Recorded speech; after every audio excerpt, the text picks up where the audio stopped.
on? No?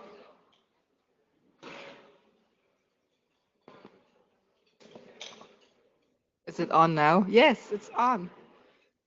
Hi everyone. I think people are still going to come in. Sorry about this. It's a bit informal. We didn't know how the setup would be. Whoa, how the setup would be like.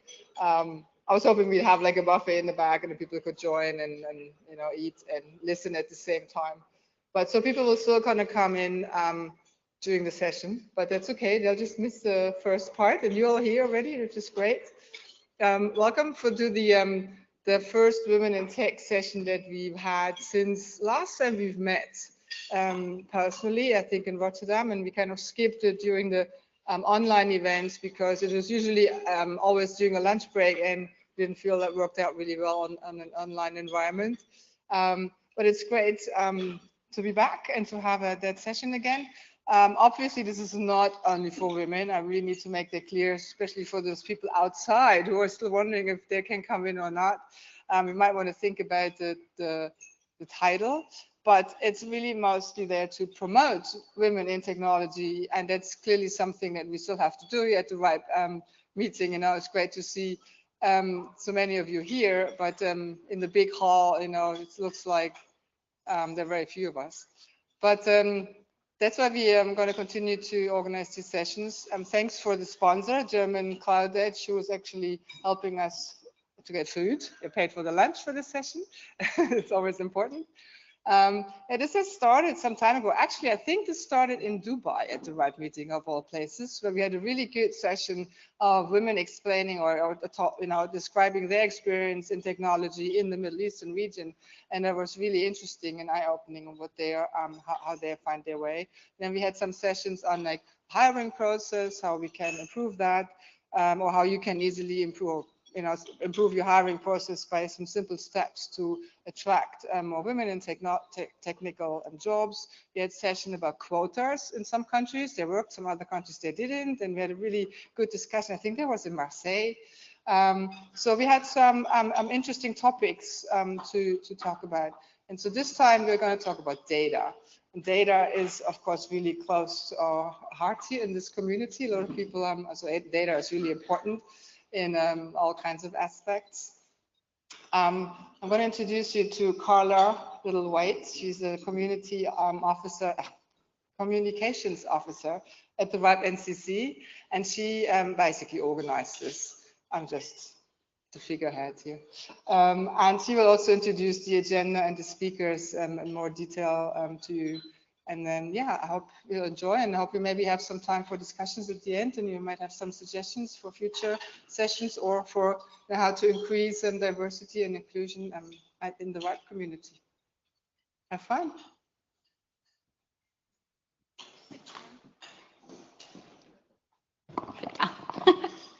Hi everyone, I'm Carla, thank you. Today's Women in Tech session is all about data, and the reason I'm really excited to be here today is because I produce a podcast called The Women's Edition, where I interview women and we hear about their achievements, we hear about the challenges they face. So I'm so excited to be doing, it's almost like a live podcast. Yeah, at Women's Edition, if anyone wanted to follow it on Instagram. Selfless plug. So today's agenda, just wait for the slide to move. So we're looking at the importance of data and the role it plays in identifying gender issues. And this is such an important topic because I have a couple of quotes here from Caroline Criado Perez, who wrote a wonderful book called Invisible Women. I implore you to read it. It's all about the gender data gap and how we're not using data in an effective way to plug gender inequality. One of her quotes I really like is, one of the most important things to say about the gender data gap is that it is not generally malicious or even deliberate. It's quite the opposite. It is simply the product of a way of thinking that has been around for millennia and is therefore a kind of not thinking. I really love that quote because I don't think the lack of data in looking at gender is maybe purposeful. I think it's maybe just not thought about. So I'm really interested to see what our speakers have to say about that today. So the agenda, we've had the welcome from Miriam, and then we have Lorraine Porciuncula, who's an executive director of the DataSphere Initiative, which I'm really looking forward to hearing her talk. It's on responsibly unlocking the value of gender data. She's going to be talking from Miteco. Then we have Shane Kerr, who's sat over there. He's going to be revising his RIPE 73, I think it was, presentation on gender metrics. So I'm really looking forward to seeing what the pandemic is going to reflect in that data. And then we'll have like a short Q&A session afterwards. So yes, I would like to introduce you to Lorraine Porciuncula. Hi, Lorraine. Oh no, we can't hear her. I think now you can. Oh, yes, we can. Great. Thank you so much. Thank you for the invitation. I wish I could have been there with you in person. And thank you for inviting me to speak on this session. And those are two of my favorite topics, data and gender. So I'm grateful for being here. So you may ask what bring these topics together. Well, there are many arguments to it. And the one that I'd like to focus on today is that of the available narratives that we have, is what you just mentioned, that Carolina Conrado Perez says, what we think of and what we do not think of. So let me first start with data, and then I'll tie it together with gender. So data. In 2021, we published a report called We Need to Talk About Data. And the reason why I'm mentioning this is because this report sought to unpack what data means, the analogies that we use to describe data. Data is the new oil, for example. Data is the new currency. Data is the new power. There are even analogies that go all the way to saying data is the new avocado because of its shelf life. And it's interesting because those analogies have a real implication, and it informs those different narratives that we have. It informs also very concrete measures in our understanding of data.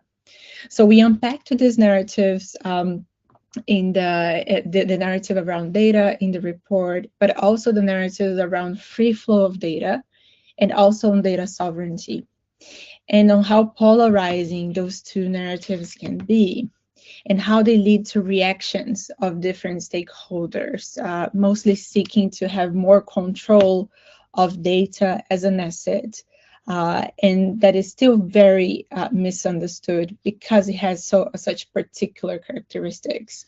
And our conclusion in this report is that we need to treat data differently. We need to treat it with more nuance. And mostly, we need to understand how it's different from other assets, and what are the policy objectives that we are really trying to achieve when we're thinking about data. How can we better understand the relationship with data, and how can we have a conversation on data that really cuts across the different silos. So this got us thinking, and we realized that there was a lack of space that brought actors together from different regions of the world, from different sectors, from different stakeholder perspectives, be it the technical community, policymakers, private sector, civil society, academia, to have a conversation about data. And that's why we decided to launch the DataSphere Initiative, which we did in Berlin just a month ago.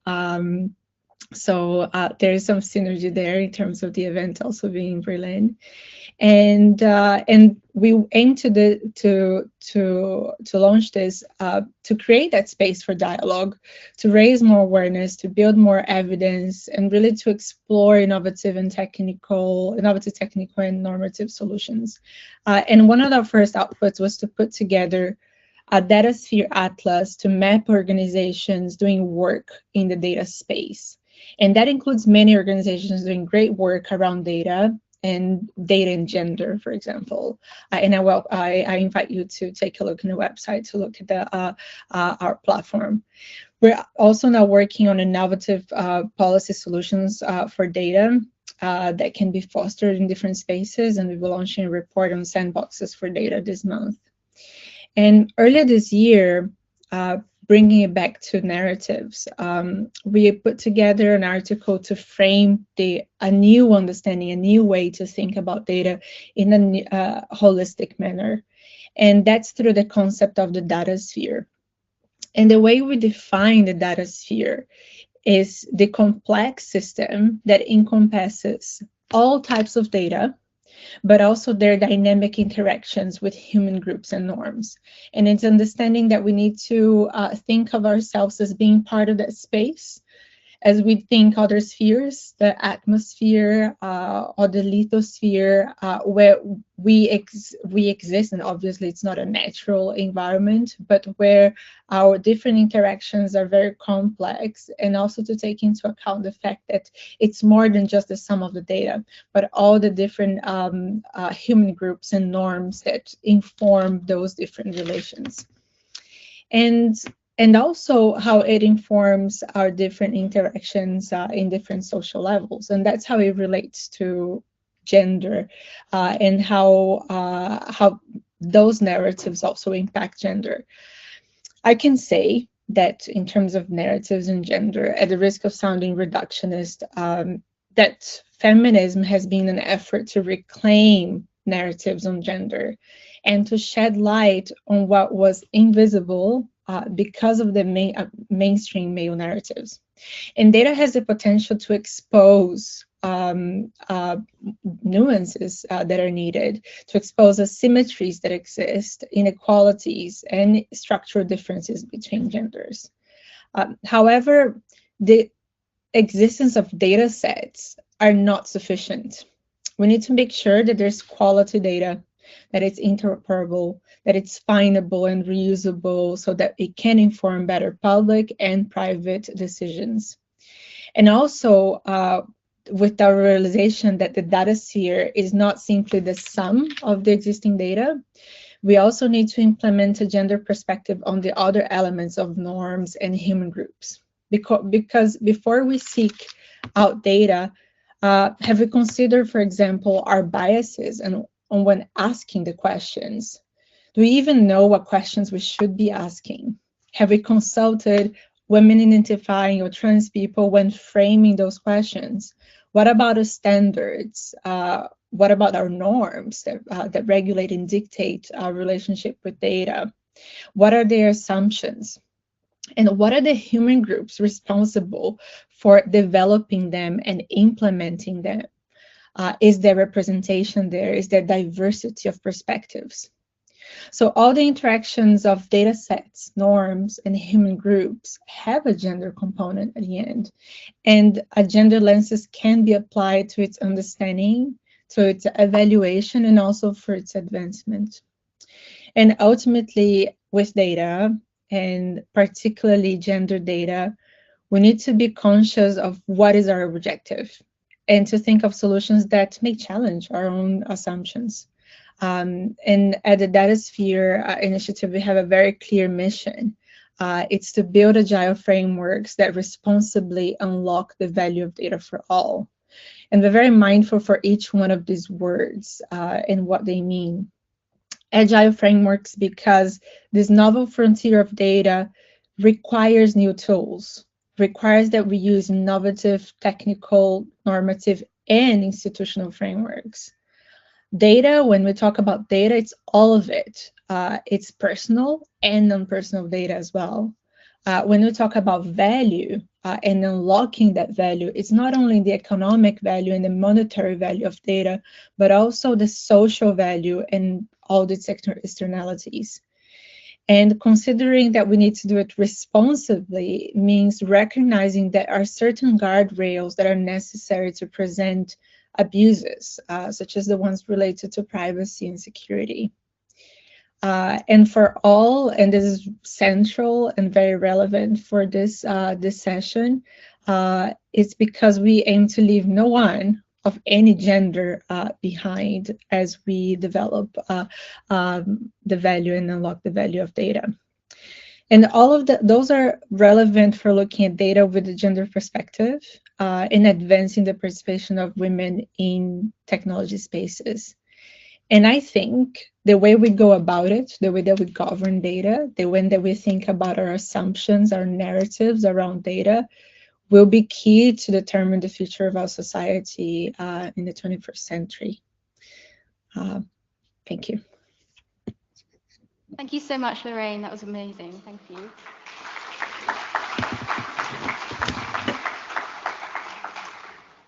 Are you happy to stay for the Q&A afterwards?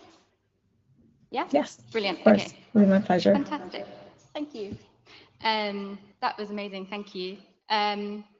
Lots to think about there, I think, about how we think about gender and data. And that was like a broader overview of what I wanted to talk about with data. And now we're going to hear from Shane Kerr, who's going to bring it back to the right meeting and is going to give us an overview of the new data that he's collected lately. We'll just change the slide.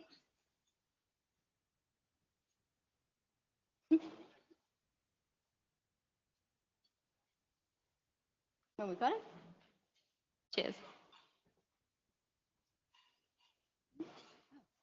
Oh, is it just?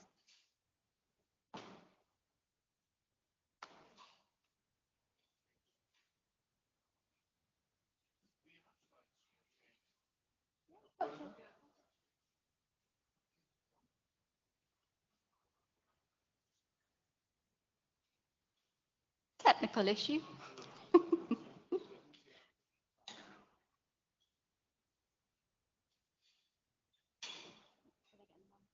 Are they getting them on? I hope so. Well, maybe I can just start. Yeah. And Yeah. hopefully the slides will show up. Yeah, that's the next one. Ah, great. Thank you. Well, I'll start off without the slides. Hopefully that works. This is great because I'm very nervous about this presentation. First time talking in front of a group of people in quite a while.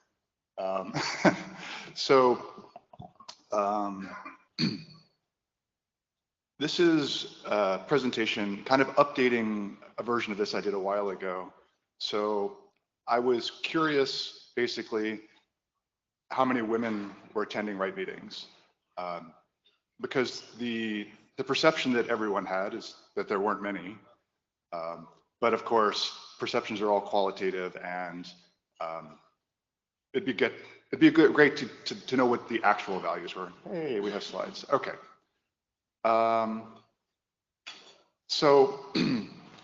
All right, I'll give you a rundown of the RIPE diversity efforts first.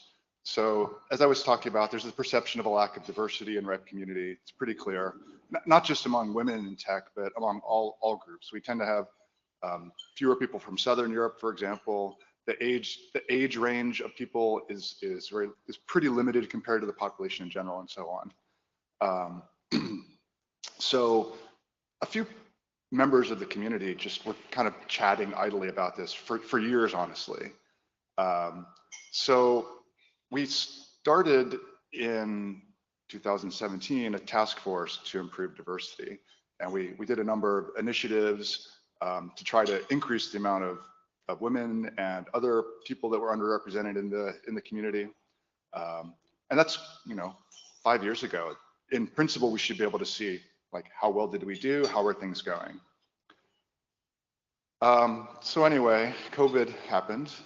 It sucks, and for the RIPE community, the big thing is that we don't have face-to-face meetings until now. So virtual meetings they're different qualitatively. They're free, which means that there's no hurdle from that point of view. The remote participation tool it's not perfect, but it's pretty good. I find it a lot better than Zoom for these kind of conferences. And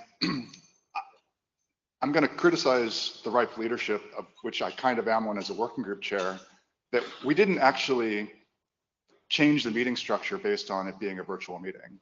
So we opted for having 4 or 5 days of meeting with 6 hours, and that's just basically crap to sit in front of a Zoom session or a Meet Echo session for that long. But that's how we decided to do it, so that's how we did it. Anyway, this is the virtual meetings. None of this is surprising for anyone, I hope. And the question is, what can we learn about the diversity of the community from these meetings? To bring it around, I said that I had done some earlier research. And basically the technique I chose was to look at the names of people and guess whether they're a man or a woman.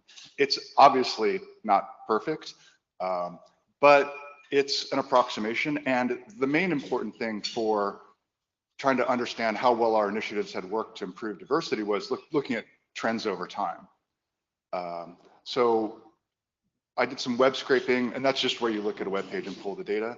I was thinking about this a little bit from the previous presenter talking about accessibility of data and things. It's basically just HTML. And it's all different formats. I have like 6 different parsers. It's really crap. But anyway, it's there though. And for some meetings, the more recent ones, you can get the locations. That's useful for improving the quality of guessing the name. Someone called Francis is like almost certainly a different gender in France than they might be in the US, for example. And that's just to improve the results. And so I ran the names through an open API. It's a REST API. That's a web way to send queries and ask questions. You get the result in a programmatic way. It's not a free or open source API, but it's kind of free. You can get like 1,000 queries a day without paying, and it's really cheap after that. So anyway, it's not perfect, but it's okay. And at the end of that, you get a probability that each attendee at every RIPE meeting is a woman. I did a bit of name massaging because I looked at the results, and some of them where the system couldn't guess a name or it would guess wrong because I knew the people or I could Google them or things like that. Just trying to improve the quality. And overall, again, this is all very imperfect. It's all approximate, but the idea is it allows us to see trends.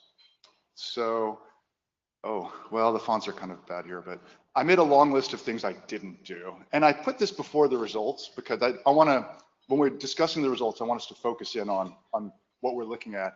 And people are going to have a lot of questions about, could we do this? Could we do that? So I didn't compare this to self-reported data. For the past 3 years, I think, 4 years, RIPE has been asking you to tell the organizers self-reported gender data. That data is not public. I did ask in the past for access to that data, and they did share it with me. And I did kind of do a rough comparison just to validate the technique worked, and it seemed okay, like a few percentages off, which is what we'd expect. And I don't know that we should expect self-reported data to necessarily be higher quality, probably, but not necessarily. Anyway, but I didn't continue that work. I thought it doesn't give us as long of a timeline, so it's interesting, but yeah. I didn't look at other communities. When I first did this work, I got approached by people from all over the world, which is really cool. People are really interested in this approach, ICANN and APNIC and ITF, but I didn't run those numbers, partially because I'm not as interested in ICANN and I'm not in the leadership at the ITF, and it's not really my thing. Also because I'm not really a data scientist. I'm just some guy, so I don't really have time for this. But I have time because I love RIPE. I didn't look at other types of measurements, and you could imagine those looking at how many presenters, how many people come to the microphone, how much discussion there's on the mailing list. Yeah, and I didn't look at other metrics like age, country of origin, religion, any of that stuff. And an important one, which we'll probably talk a little bit about later, I didn't compare it to the industry.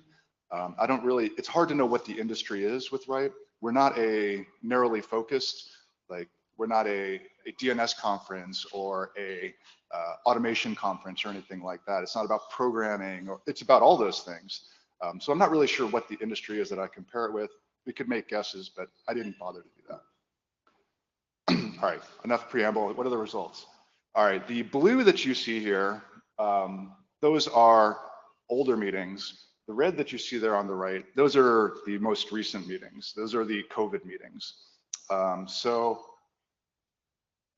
The earlier meetings, we started off basically the first meeting with no women, and then it got pretty good pretty rapidly.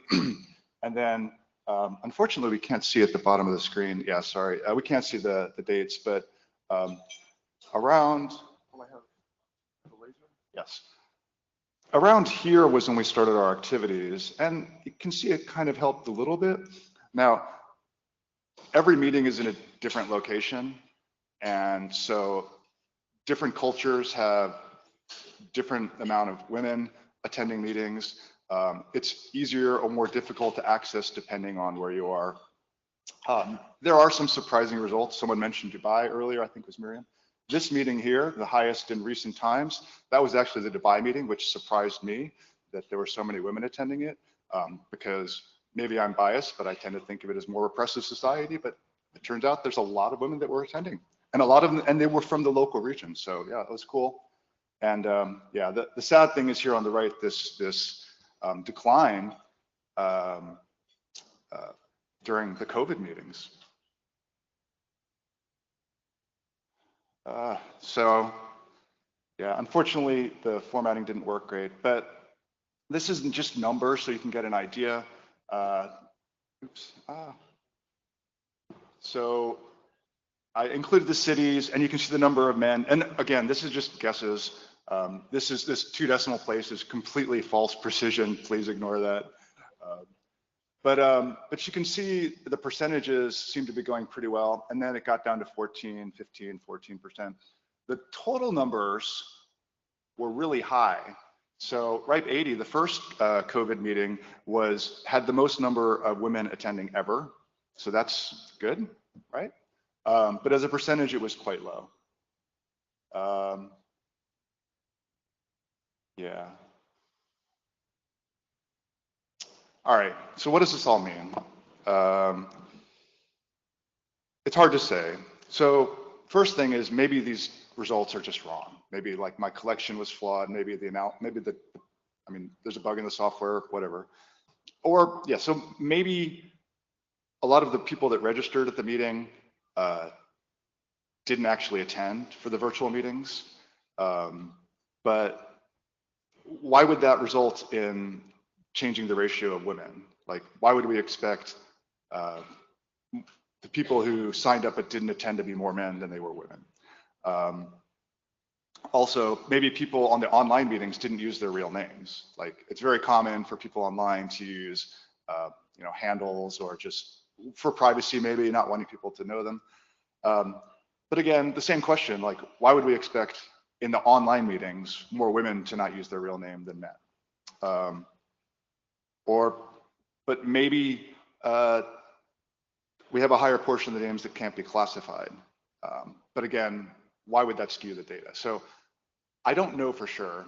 Again, I'm not a data scientist, but I can't think of a valid reason why the results would not be more or less correct. All right, so maybe the assumptions we made were wrong. So this is what I first came to when I started thinking about these results. When we started this diversity work, we had presumptions that the reason women weren't attending in large part was because of barriers. Women are more responsible for childcare, so they're unable to take 3, 4, 5 days off of work to attend a meeting. They tend to be lower in company structure for various reasons, and they can't get approval, and things like that. But yeah, so maybe those assumptions were all wrong. But maybe people were also, we thought we need a code of conduct. Maybe people are feeling unsafe, or they don't feel like their contributions will be valued because of the culture at the meetings. But I think in an online meeting, there's probably less chance of getting these kind of micro or macro aggressions, and you're certainly physically safer than at a physical meeting. So what's going on? But thinking about it more deeply, maybe the assumptions were correct. Maybe COVID-19 made the barriers for women worse. Maybe the virtual meetings were actually harder for them to attend. For example, again, women are mostly responsible for childcare, and with children being at home and not going to school in person, maybe it was the women that had less time to dedicate to new activities. With the conference being more easy to attend, maybe it was people saying, I've always gone to a RIPE meeting, I really liked it, and you're always going to tell people like you to attend the RIPE meeting. And that's probably going to be, if you're in a room with 9, if you're in a team with 9 guys and 2 women, if you tell the whole team to attend, then you're going to end up with skewing in the, not necessarily skewing in a way that gets more diversity.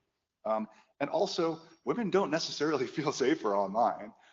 So that assumption maybe was incorrect. Maybe women are more reluctant to participate in online activities because of all the aggressive behavior that goes on towards them. So I don't know.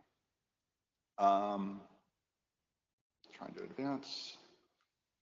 So maybe we did something called regression to the mean. So this is something, I'm not a data person, but I know a little, and my understanding is that if you do any one measurement, you may get a very skewed result.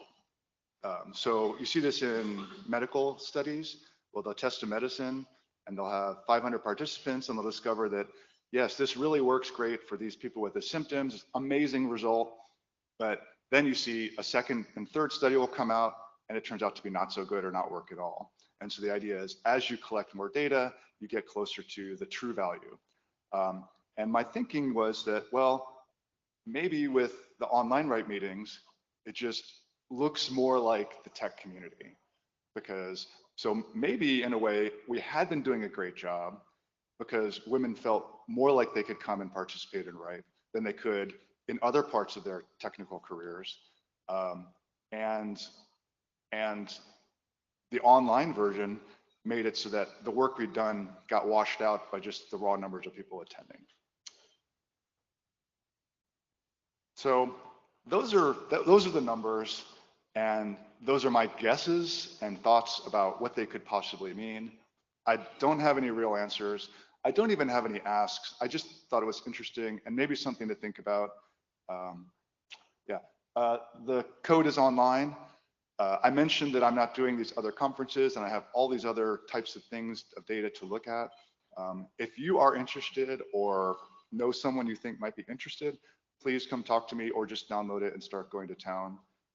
The intention is to be open and that everyone can join in the fun. So I'll take it back to the slide about, let's leave it there for discussion. Thank you so much, Shane. Oh, I keep having to put that down.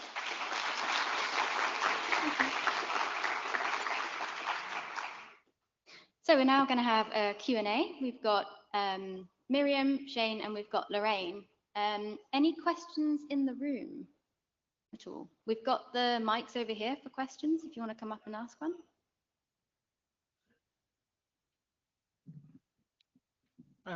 Hi, Dinesh Babut in personal capacity.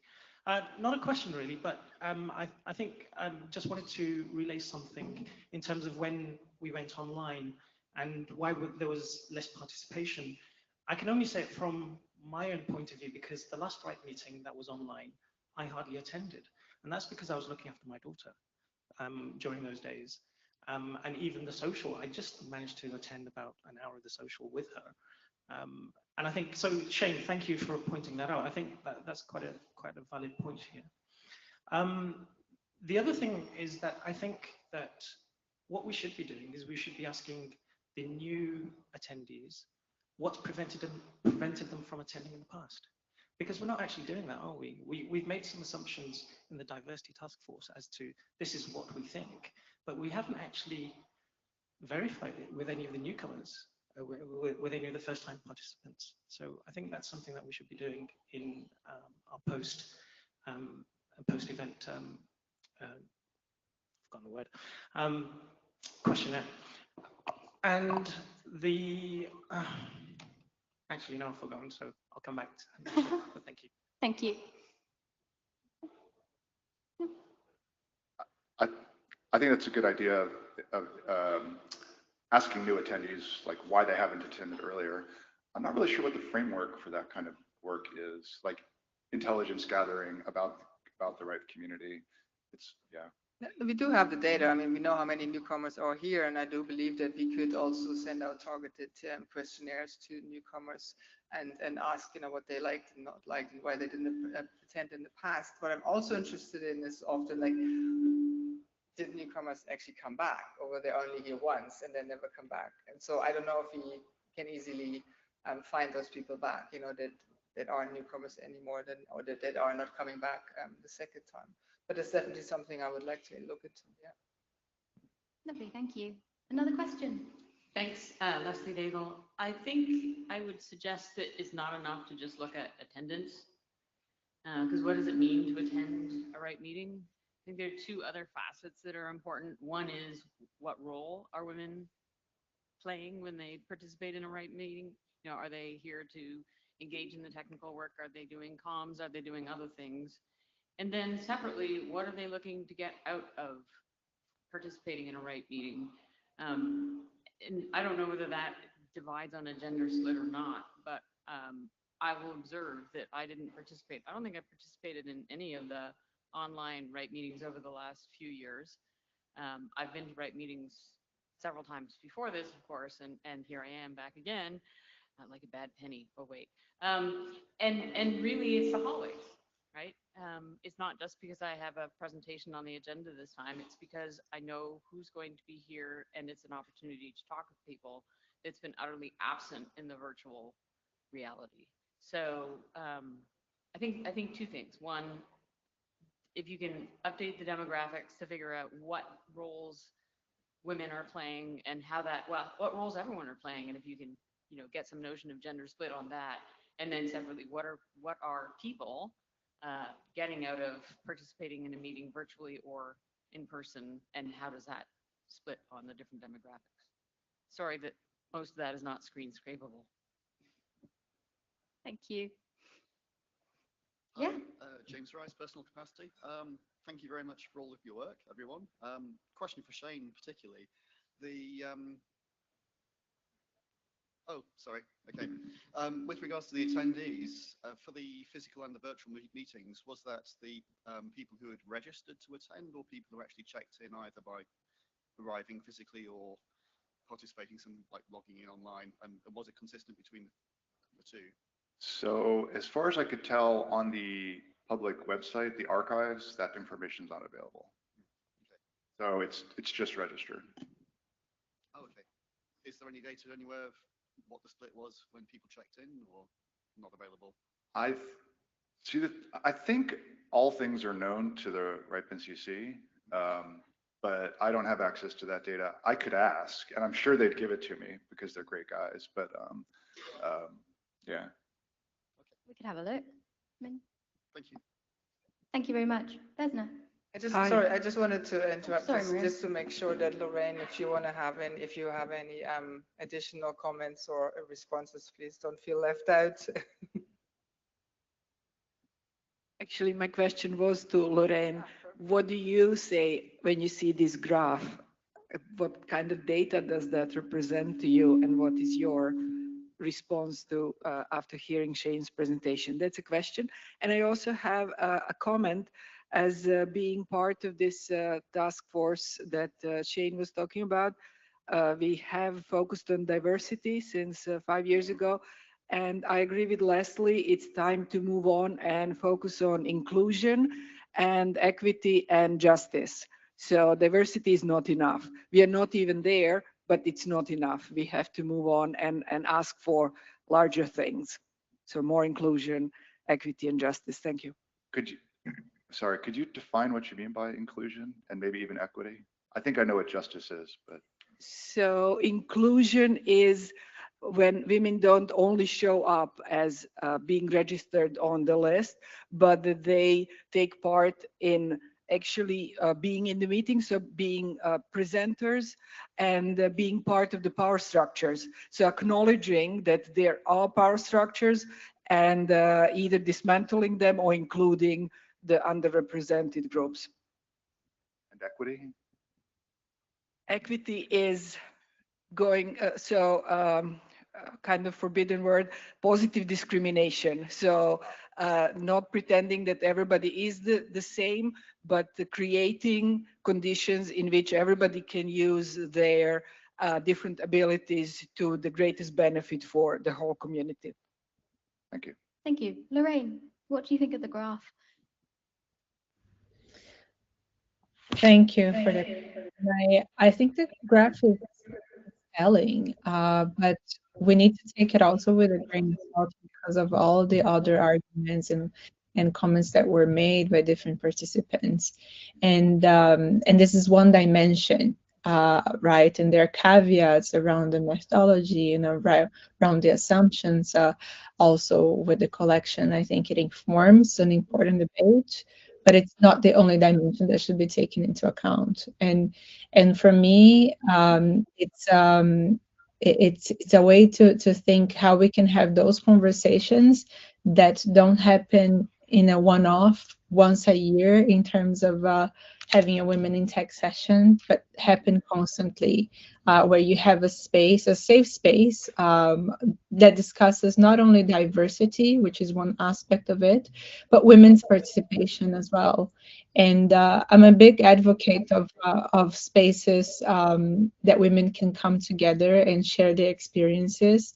I participate in different spaces like that, and it's interesting because at the start, almost naively, I thought, well, we can in the spaces have men, and it's important to have them part of this conversation. For me, it's crucial to do that. But there is a change in dynamic when you allow also, in addition to spaces to discuss diversity, that you have spaces where women can share their experiences, share what were those micro aggressions that they felt, that they could have felt in different interactions, if they feel safe or not, what are their personal circumstances, or whatever is stopping them from, as others have shared, from participating actively, not only attending passively, but also making sure that they feel empowered, and in spaces where they feel their voices are heard and taken into account. So I think, in addition to considering what is the issue with the event in itself in terms of low participation, what is the build up to that as well, and how you can create a intersectional kind of or intercession work that is that really creates a space where women feel they can be heard. So that's what it makes me think when I look at this graph, that it's part of the issue, but it's not all of it. But I think it's a great initiative to actually start quantifying and looking at those dimensions. And it's a great start. Thank you. Thank you very much. Another question? Yes. Hi, I'm Nicole from Interlink, and my question would be to Lorraine as well. I really enjoyed the perspective of like reclaiming the narrative about building a more unbiased like database and data frameworks. And my question would be more about kind of like a timeline or a roadmap, or if you have any points in mind or milestones that should be reached, because I hear a lot of talk about reclaiming the narrative and that there's a lot of human biases in such data collection, but I don't hear that much about the how, or what exactly are the steps that we can take, what companies can take, and what are your insights, because you're really involved in this topic. So I was just curious about your insights. Lorraine? Thank you. This is a great question, and we both shared the frustration of there not being a lot of advances on that. And that's the whole reason why I co-founded this initiative, and why we decided to build this up, to actually not only talk about the issue, but think about what are the solutions out there, and thinking about innovative solutions, more agile solutions at the core of I'm trying to do with a group of people, with the network that we're putting together. And for me, part of it, and I have worked in international organizations, big international organizations that are doing great work in advancing some of those discussions across different countries. But I feel like we need to go beyond the solutions that are already established there, be them very national measures, at the end can have unintended consequences to the sector as well, when they are too much confined around data localization and control. of data without taking into account the ecosystem as a whole and how data is shared across the world. And at the same time, measures or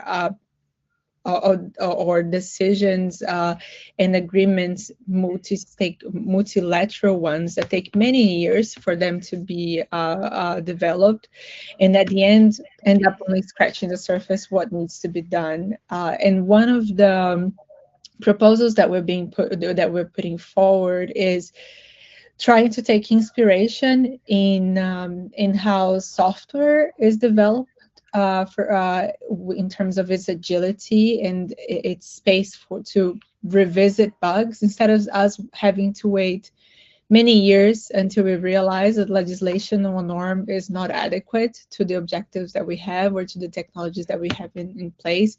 Can we build those spaces of experimentation, taking, for example, inspiration in the spaces like sandboxes, where you can bring together different actors to think of what works and what doesn't, to really tackle on the low-hanging fruits that are already out there, but also trying to advance in a multi-stakeholder fashion those solutions that do not only rely on legislative agreements that usually take a long time, or in multilateral agreements that also really take a very long time.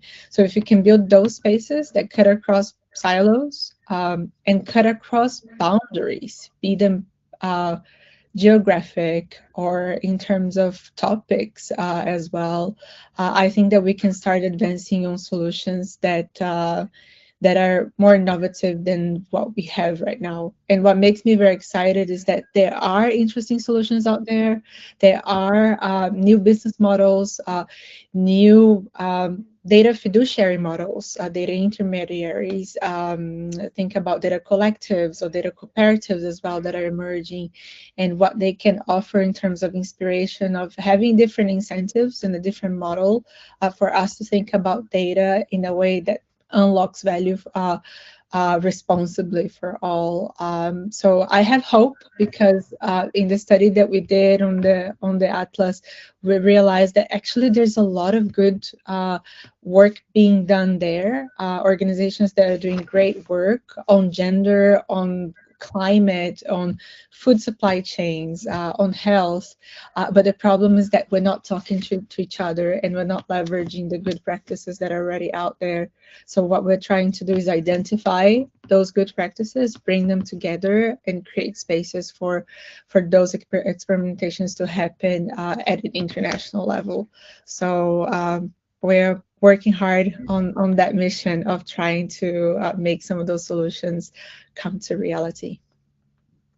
Thank you. That was a great answer. Thank you. Thank you. I see Dinesh is actually in the queue, and yes, there you go. Thank you. Dinesh Babuta again. So this is a question for Lorraine and actually everyone on the panel. I have two things here. So the first thing is, for quite a while now, I've realized that gender biases happen from a very, very early age. 3 years old, maybe even, and it's a slow progress that we're seeing.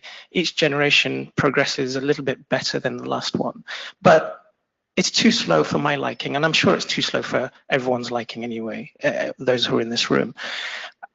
So my question is that what is it that we should be doing? What can we do to speed that up? Because you look at kids and they already have ideas at 3 or 4 years old of what boys' job is and what girls' job is and things like that. And parents don't help, but they're not to blame because they've been shaped by society so far. So there is no blame to apportion here, but what can we do to speed up the process? So that's the first thing. That's my question actually to all of you. A comment I wanted to make was that based on a conversation I had with Vesna last night, why is there still a separate session at lunchtime where actually there are a few people here, but not many? Why should we be looking at making this part of the plenary, the main plenary run, to get more participation? Because whether we like it or not, it does need buy-in from men. And there are many men at this conference, compared to the number of women. And if there's more buy-in, maybe the seniors can ask their junior female staff to come to the meetings. But they need to be aware of this, and they're not. They don't see a problem, but we do. So just a comment there. Yeah, that's a good point. Thanks, Dinesh. And I'm looking forward to your proposal to the PC next time. But thanks to Vesna for bringing it up. So.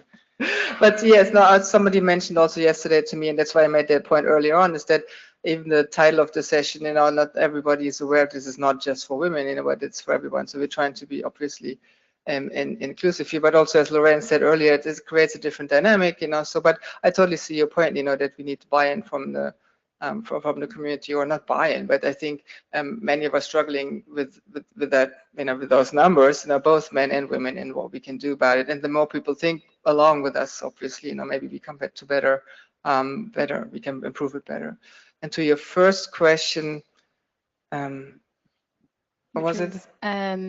What can we do with our children? Oh yeah, what can we do with children? Actually, yes, I keep thinking about that too. And in fact, I was trying to reach out to some schools here while I'm in Berlin, and I thought maybe it would help to have like role models talk, in schools. I mean, role models like women in leadership positions, like I am currently. I thought maybe that would help to speak to school children before they make a decision, maybe to move on to a certain topic in school. Didn't work out this time. Maybe it was too short notice. We couldn't really find the right contacts. But it's definitely something I have on my agenda to maybe do more actively, but I need help, support from people who actually maybe have kids in school or have contacts or are teachers themselves. I mean, both. And you're right, it starts quite early on. We did some outreach to students this time around to get more young folks into the right meetings. I think that definitely helps, but schools are also important outreach. You're right. Did you want to answer next? No, I think those are good answers. I have no wisdom here. No. Lorraine, did you want to add anything? Yes. Yeah. So I think that the comments are great in terms of how slow the progress is, and I think we'd all want to see it sped up. Really, it's low, and I think part of this of the solution is initiatives like this, having sessions like this, having sessions that are at the spotlight of different sessions and not in the sideline or an afterthought as well. In addition, having spaces, safe spaces where women can share their thoughts. And I think it's part of the process of looking at the questions that we are not asking, right? And I think all of the different comments that were made in this session were relevant in terms of is it the right format? Are we asking the right questions? Do we have the right data? Are we involving the people that should be involved, from different backgrounds, from different age groups as well? And it's interesting because I feel like as parents, there's a very important role, as you mentioned. I was touched the other day when I heard a friend share with me that her 5-year-old asked her what ugly meant because she had never heard that word, and it kept me thinking on how we naturalize some concepts and understandings of the world. For me, it was very special for a kid to never have heard the word ugly, and I wonder if there is a world where we can actually hear a kid saying, what do you mean this is a boy's job or a girl's job? And in their mind, that doesn't make any sense either. And I think it takes a very conscious effort to make sure that we think hard on the unconscious biases that we have as well, and the very explicit ones that we see in the world. Being vocal of what makes us uncomfortable as part of having conversations about gender is often making other people uncomfortable, and being vocal about things that we see that are not okay, and being fine with calling them out. And I think men can be great allies in doing that, in not letting jokes or comments that may seem very innocent pass. And that takes getting out of our comfort zone, or just not being socially appreciated because you don't want to be the odd one or the political one or the one who's calling out things that are not okay. And I think part of this process is making things that not going to make everyone happy, and that's the hardest part of the job. Thank you. I have a 3-year-old son, and I think it's also important that we're socializing our sons differently too, and not putting all the emphasis on little girls to change. Yeah, that's where I'm trying, but I don't know what the answer is. Thank you. I think we might have to cut the queue at this stage. So just Thank so you. you know. Yeah, we've got 20 minutes. Should we Hi, do 1 minute? I'm Doris Hauser from Nikkei. I have a question about the statistics, actually, and I wanted to ask if you have looked at the ratio of women in the countries where the RIPE meeting was at, that women are working in tech. So I have not looked at that. I considered trying to do some comparison as you suggest. But it's tricky because it's a long time series. And also some countries are bigger than others. So for example, the meetings in the Netherlands, basically the country, it doesn't matter, anyone can get there. But for meetings in other countries, you'd have to do a regional check versus, and so that's a very long-winded way of saying no. But it's a good idea. And I also thought about maybe doing it from a wider, like looking at saying this meeting was done in Northeastern Europe, and then comparing that to this one, which was done in the Balkans, or this one, which was done, well, we have only a couple in the Middle East, but that kind of thing. I think maybe if you have ideas on how to do that, I'd love to hear them. Not currently, but I will think about it. Thank you. Thank you. Oh, Yeah, I go to the other. I had that issue too. Velas from DKIX. I've got a couple of observations. The first is, I think European figures for women in professional roles in the technical industry, thank you, is around 18% representation at the moment, which would say RIPE's doing pretty well. Wow. I have feelings about that.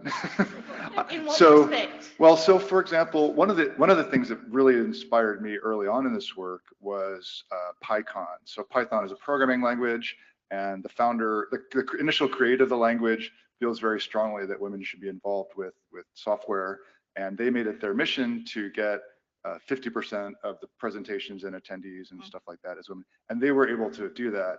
So to me, it says that we shouldn't be satisfied with being as good as a crappy industry, and that we should really try to lead the effort. Accepted. Other side to that is getting permission to leave work to attend something when it's not completely relevant to your professional activities. Sure. Which would be the other side to that. The other thing I wanted to raise was, it's already been mentioned by someone, how we define women in tech and roles. I work in communications. I work therefore in the translation of technical concepts into language that laymen can understand, laywomen can understand. Does that make me a woman in tech or not? Because I don't code. I think if we're talking about roles, it should be for men and women. That's all. I'm sure there are a lot of men here that are not necessarily heavily involved in the tech side of things, salesmen, for example. Just a thought when we're talking about roles that it's also gender equal. That's a really good point. Yeah, thanks for that. Yeah, because I know somebody earlier had suggested to make that distinction or to look at more the roles that people are coming from. Yeah, that would make the data fairer in the end. Yeah, definitely. Thank you. One more question. I think we might have to wrap it up. Hi, I'm Fiona from Bobcom, and I'm a bit sad that we have been talking about gender diversity in tech for like more than an hour, and we haven't heard the word non-binary a single time. And we have talked about data and bias in data and haven't talked about that. I feel like when we want to present the community as open for women, we also have to present it open for other genders, because we don't want to make the community open for men and women. We want to make it open for everyone and everybody. Yeah.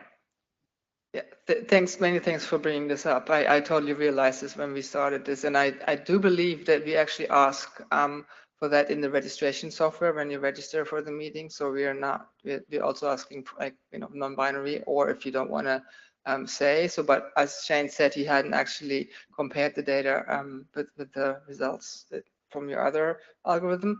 But yeah, point taken. And I would obviously, this meeting is definitely open for and not only this, but the right meeting, right, for women, men, non-binary, and everyone else. We want to include. Yeah, I would like the community and meeting to show that to the outside, because when a registration form, for example, asks for pronouns, that also shows women that that is not an event that is designed for men. Yeah, good point. Yeah, I know the IETF, for instance, now is looking at other criteria or categories to ask for during the registration or in the registration form, and we'll look at that. We actually already talked to the NCC about possibly, well, at least reviewing the categories that we're asking for and making sure it covers everyone. Yeah. Thank you very much. Thanks. Thank you.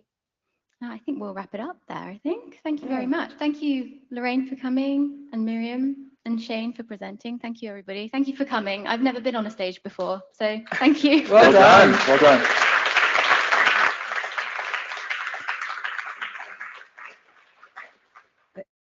Let's enjoy the rest of the meeting.